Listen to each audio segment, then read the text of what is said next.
AP Congress అధ్యక్షురాలిగా Sharmila బాధ్యతలు స్వీకరిస్తున్నారు. కార్యక్రమంలో Congress senior నేతలు పాల్గొన్నారు. కార్యక్రమాన్ని లైవ్ లో చూద్దాం. ఏఐసిసి అధ్యక్షులు మన గిడుగు రుద్రరాజు గారిని ఏఐసిసి ప్రత్యేక ఆహ్వానితులుగా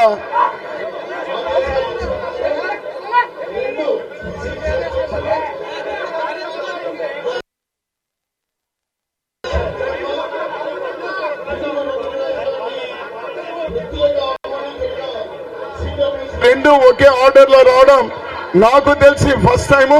రుద్రరాజు గారిని కూడా అభినందిస్తూ వారికి ఈ ఆర్డర్ కాపీని ఇవ్వడం జరుగుతుంది.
దయచేసి సన్మానాలన్న తర్వాత ఇంకా అధ్యక్ష ఉపన్యాసం ఇవ్వాలి.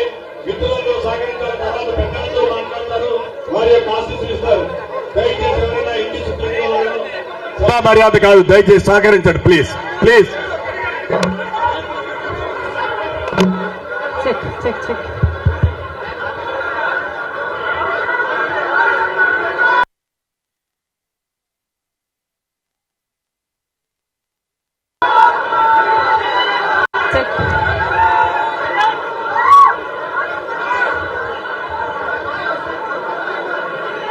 రాజశేఖర్ రెడ్డి గారు, డాక్టర్ వైఎస్ రాజశేఖర్ రెడ్డి గారు,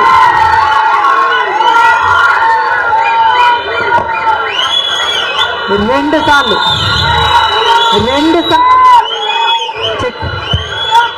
సార్లు ఇదే పిసిసి పదవిని చేపట్టారు.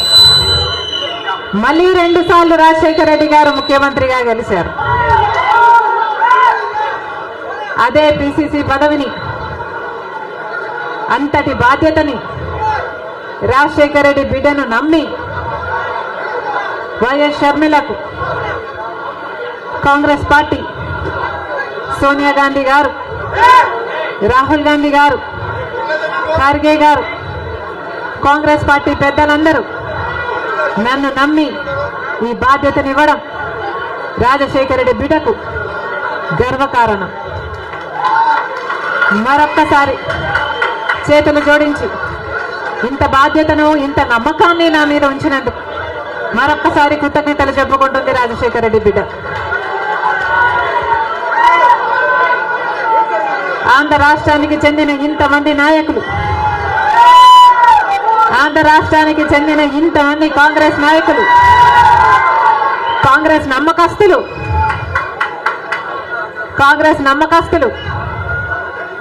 కాంగ్రెస్ పార్టీ ఖాడర్ నా మీద ఎంతో నమ్మకం పెట్టుకున్నారు. నేను రావాలని కాంగ్రెస్ పార్టీ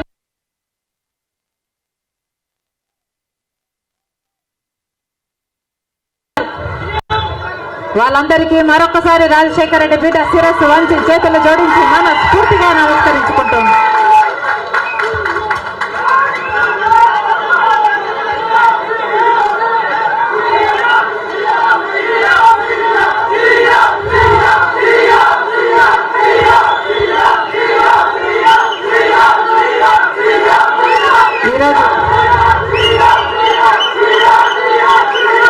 ఈరోజు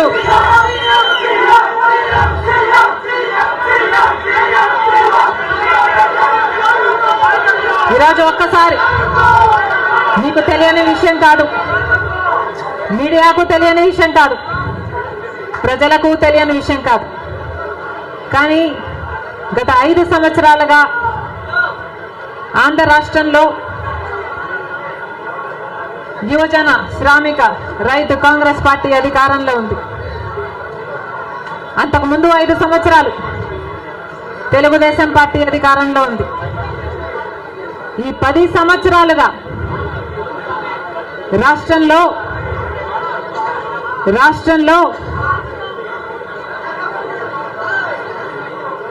అభివృద్ధి జరిగిందా అంటే ఏమిటి సమాధానం?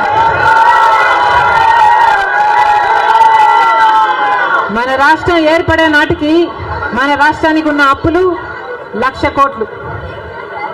చంద్రబాబు గారు ముఖ్యమంత్రి అయిన 5 సంవత్సరాలకి ఆయన చేసిన అప్పులు 1,00,000 కోట్లు. ఆ తర్వాత వైసీపీ ముఖ్యమంత్రి జగన్ రెడ్డి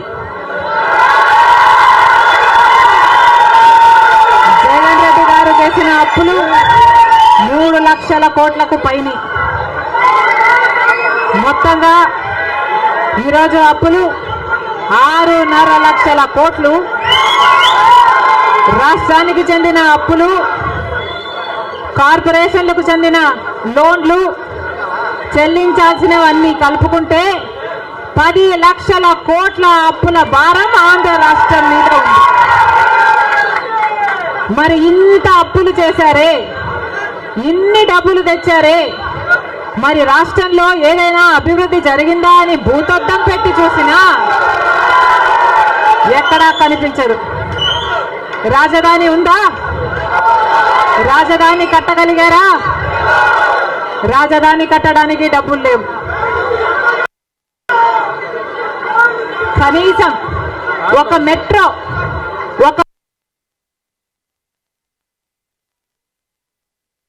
అయినా ఉందా?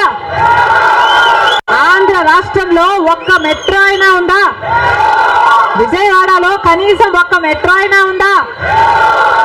ఎక్కడా లేదు, కనిపించదు. 10 సంవత్సరాలలో కనీసం 10 కొత్త పెద్ద పరిశ్రమలైనా వచ్చినాయా? రాలేదు. పరిశ్రమలు వస్తే మన బిడ్డలకు ఉద్యోగాలు వచ్చేవి. వచ్చినాయా మన బిడ్డలకు ఉద్యోగాలు? రాలేదు. కనీసం రోడ్లు వేసుకోవడానికి కూడా డబ్బులు లేవు ఆంధ్ర రాష్ట్రంలో.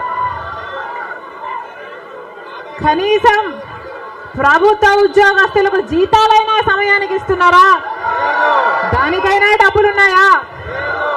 దానికి కూడా డబ్బులు లేవు. దేనికి డబ్బులు లేవు.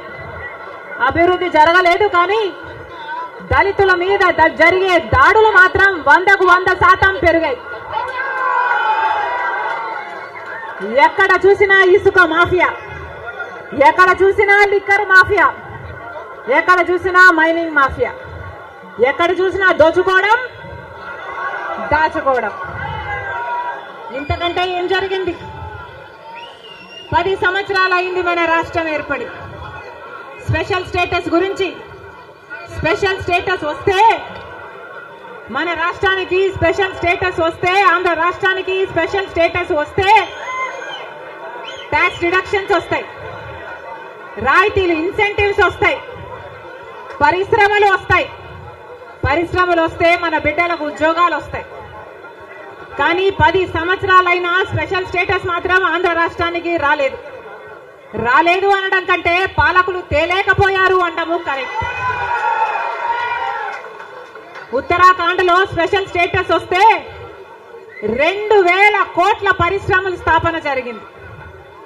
దాంతో ఉద్యోగ అవకాశాలు 500% పెరిగాయి. హిమాచల్ ప్రదేశ్ లో స్పెషల్ స్టేటస్ వాళ్ళకి ఇస్తే 10,000 పరిశ్రమల స్థాపన జరిగాయి.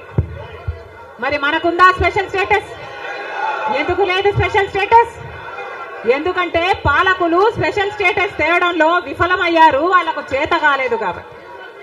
కాంగ్రెస్ పార్టీ ఆ రోజు స్పెషల్ స్టేటస్ 5 సంవత్సరాల కోసం ఇవ్వాలి అంటే బీజేపీ పార్టీ ఏమండి? 10 సంవత్సరాలు ఇవ్వాలి అని ఎలక్షన్లలో ఊదరగొట్టారు. 10 సంవత్సరాలు ఇస్తాము మేము అధికారంలోకి వస్తే అని. ఇక చంద్రబాబు గారు అయితే 15 సంవత్సరాలు మాకు స్పెషల్ స్టేటస్ కావాలి అని కొట్లాడాడు. ఇదే చెప్పాడు, 15 సంవత్సరాలు స్పెషల్ స్టేటస్ కావాలి, అందుకే నేను బీజేపీ పార్టీతో పొత్తు పెట్టుకుంటున్నా అని బీజేపీ పార్టీతో పొత్తు పెట్టుకున్నాడు. వాళ్ళ మంత్రివర్గంలో కేంద్ర మంత్రులు కూడా అయ్యారు టీడీపీ నాయకులు. ముఖ్యమంత్రి అయిన తర్వాత స్పెషల్ స్టేటస్ కోసం చంద్రబాబు గారు ఎప్పుడైనా ఒక్కటైనా నిజమైన ఉద్యమం చేశారా అంటే చేయలేదు. చేయకపోక ఉద్యమం చేసే వాళ్ళ మీద కేసులు పెట్టారు, వాళ్ళను జైల్లో కూడా పెట్టాడు చంద్రబాబు గారు. ఆ సమయంలో ప్రతిపక్ష నాయకుడు జగన్ రెడ్డి గారు ప్రతిపక్ష నాయకుడుగా ఉన్నంత కాలం స్పెషల్ స్టేటస్ మనకు రావాలి అని ప్రతిరోజు కొట్లాడాడు. నిరాహార దీక్షలు కూడా చేశారు. ప్రతిపక్షంలో ఉండగా అవిశ్వాస తీర్మానం ఏమా ప్రభుత్వం వాళ్ళు ఎవరైనా ఉన్నారు ఇక్కడ? ప్రతిపక్షంలో ఉండగా జగన్ రెడ్డి గారు చెప్పిన మాట, మేము అవిశ్వాస తీర్మానం ప్రవేశపెడతాము, తెలుగుదేశం పార్టీ ఎంపీలు అందరూ కూడా మద్దతు ఇవ్వండి, మూకుమ్మడి రాజీనామాలు చేస్తే స్పెషల్ స్టేటస్ ఎందుకు రాదో చూస్తారన్నాడు జగన్ రెడ్డి. ఆఖరికి జగన్ రెడ్డి గారు ముఖ్యమంత్రి అయిన తర్వాత ఒక్కటైనా నిజమైన ఉద్యమం చేశాడా స్పెషల్ స్టేటస్ కోసం? స్వలాభం కోసం రాష్ట్ర ప్రయోజనాలను తాకట్టు పెట్టింది వైసీపీ. ఈ రోజు మనకు స్పెషల్ స్టేటస్ లేదు కదా, కనీసం ఒక ప్యాకేజ్ కూడా లేదు. ఉన్న ప్రభుత్వమైనా ప్రతిపక్షమైనా ఒక్కటంటే ఒక్క నిజమైన ఉద్యమం చేసింది లేదు. ఈ రోజు మనకు స్పెషల్ స్టేటస్ లేదు అంటే ఆ పాపం ముమ్మాటికి చంద్రబాబు గారిది, ముమ్మాటికి జగన్ రెడ్డి గారిది.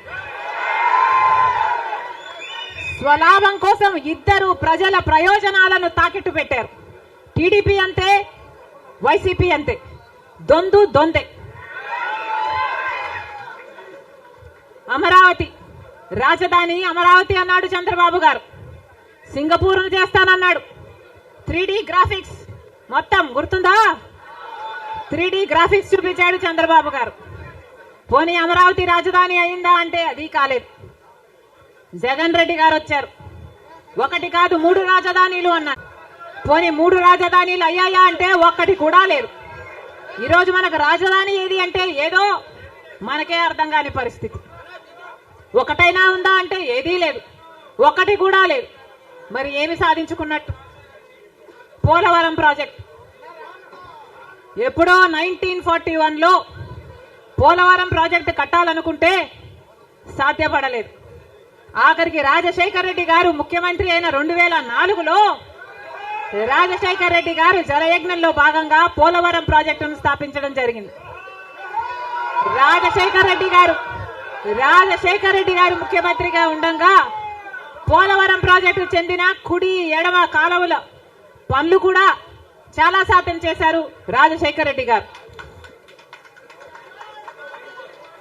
మన దురదృష్టం రాజశేఖర్ రెడ్డి గారు వెళ్ళిపోయారు. ఆయన చనిపోయాక మళ్ళా పోలవరం ఒక్క అడుగు కూడా ముందుకు పడలేదు. చంద్రబాబు గారు పోలవరాన్ని తాకట్టు పెట్టారు బీజేపీ దోస్తీ కోసము. ఇటు జగన్ రెడ్డి గారు బీజేపీతో దోస్తీ కోసం పోలవరాన్ని తాకట్టు పెట్టారు.